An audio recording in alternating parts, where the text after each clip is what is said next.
Hey guys,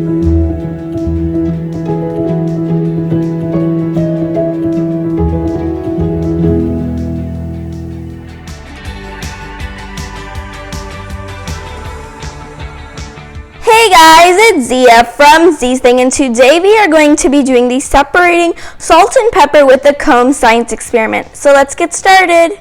The things you will need for this experiment are a plate, a small comb, salt, and pepper.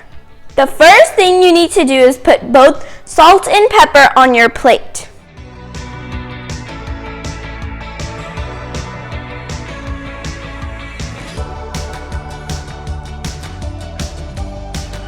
Then take your comb and brush it through your hair a few times. After you have used the comb to brush your hair, put the comb over the salt and pepper. The pepper should start coming onto the comb.